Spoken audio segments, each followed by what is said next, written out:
Question goes to Mr. Harris. Mr. Harris.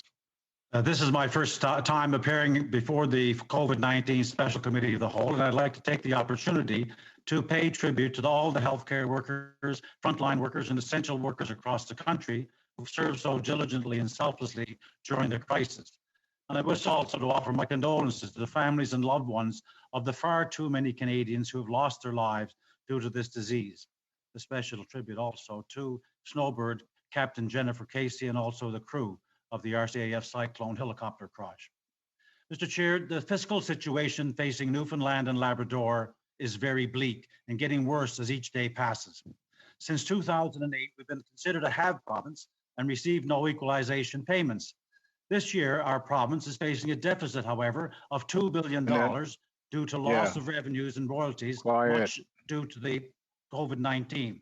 While Nova Scotia and New Brunswick each received $2 billion in equalization.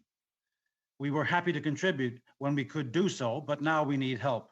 Will the Government of Canada adjust the equalization program or find another way to ensure that Newfoundland and Labrador is not unfairly burdened as a result of these circumstances? Well, Mr. Speaker, I'd like to thank the member for his question and for his kind words to all Canadians. I'd just like to assure him that we have been working together with the group at Finance in Newfoundland and Labrador to understand the issues and challenges facing that province, which are significant. Certainly what we've seen during the course of this pandemic is measures to be of significant support. Things like the top up for essential workers have been important across the country, including in Newfoundland and Labrador. The Bank of Canada's decision to move forward and support provinces in the issuance of their provincial debt has been important for many provinces and certainly of significant importance for Newfoundland and Labrador.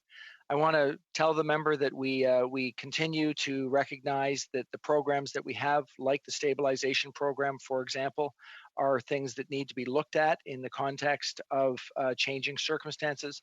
We know it's been decades since that's been reviewed. And of course, with the equalization program, there's a regular review every 5 years, and that will be something that will take into account the considerations of Newfoundland and Labrador and other provinces to make sure that we come to a good conclusion.